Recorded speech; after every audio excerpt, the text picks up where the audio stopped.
प्रेरितों के कामों का वर्णन। अध्याय 20। जब हुल्लड़ थम गया तो पौलुस ने चेलों को बुलवाकर समझाया और उनसे विदा होकर मकिदुनिया की ओर चल दिया और उस सारे देश में से होकर और उन्हें बहुत समझाकर वह यूनान में आया। जब 3 महीने रहकर जहाज पर सूरिया की ओर जाने पर था तो यहूदी उसकी घात में लगे, इसलिए उसने यह सलाह की कि मकिदुनिया होकर लौट आए। बीरिया के पुरुष का पुत्र सोपत्रुस और थिस्सलुनीकियों में से अरिस्तर्खुस और सिकुन्दुस और दिर्बे का गयुस, तीमुथियुस और आसिया और तुखिकुस और त्रुफिमुस और आसिया तक उसके साथ हो लिए। वे आगे जाकर त्रोआस में हमारी बाट जोहते रहे और हम अख़मीरी रोटी के दिनों के बाद फिलिप्पी से जहाज पर चढ़कर 5 दिन में त्रोआस में उनके पास पहुँचे और 7 दिन तक वहीं रहे। सप्ताह के पहले दिन जब हम रोटी तोड़ने के लिए इकट्ठे हुए तो पौलुस ने, जो दूसरे दिन चले जाने पर था, उनसे बातें की और आधी रात तक बातें करता रहा। जिस अटारी पर हम इकट्ठे थे उसमें बहुत दिए जल रहे थे और यूतुखुस नाम का एक जवान खिड़की पर बैठा हुआ गहरी नींद से झुक रहा था। और जब पौलुस देर तक बातें करता रहा तो वह नींद के झोंकों में तीसरी अटारी पर से गिर पड़ा और मरा हुआ उठाया गया। परंतु पौलुस उतरकर उससे लिपट गया और गले लगाकर कहा, घबराओ नहीं, क्योंकि उसका प्राण उसी में है। और ऊपर जाकर रोटी तोड़ी और खाकर इतनी देर तक उनसे बातें करता रहा कि पाँव फट गई। फिर वह चला गया और वे उस लड़के को जीवित ले आए और बहुत शांति पाई। हम पहले से जहाज पर चढ़कर अस्सुस को इस विचार से आगे गए कि वहाँ से हम पौलुस को चढ़ा लें, क्योंकि उसने यह इसलिए ठहराया था कि आप ही पैदल जाने वाला था। जब वह अस्सुस में हमें मिला तो हम उसे चढ़ाकर मितुलेने में आए और वहाँ से जहाज खोलकर हम दूसरे दिन खियुस के समाने पहुँचे और अगले दिन सामुस में लगान किया।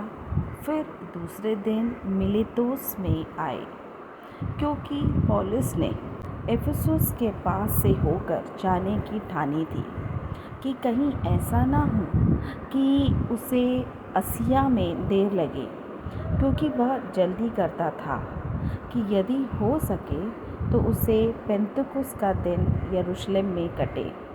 और उसने मिलेतुस से इफिसुस में कहला भेजा और कलीसिया के प्राचीनों को बुलवाया।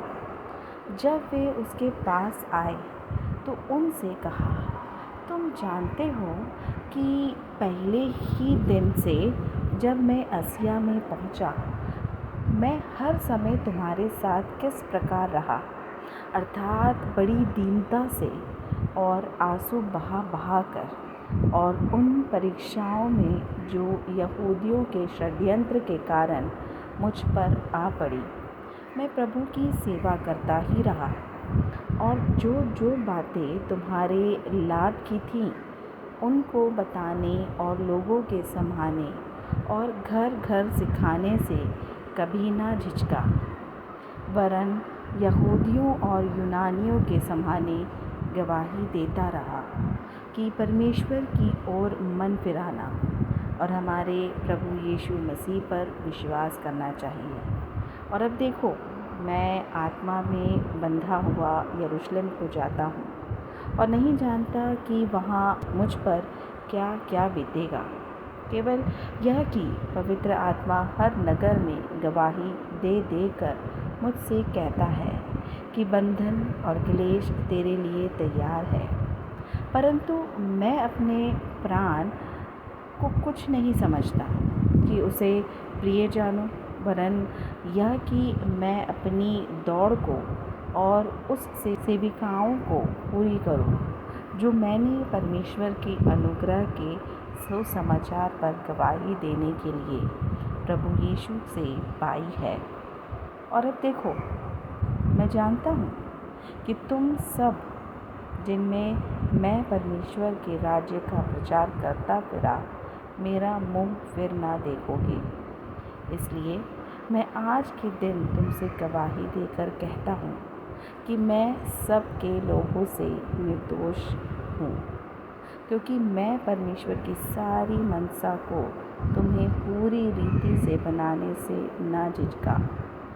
इसलिए अपनी और पूरे झुंड की चौकसी करो, जिससे पवित्र आत्मा ने तुम्हें अध्यक्ष ठहराया है कि तुम परमेश्वर की कलीसिया की रखवाली करो, जिसे उसने अपने लोगों से मोल लिया है।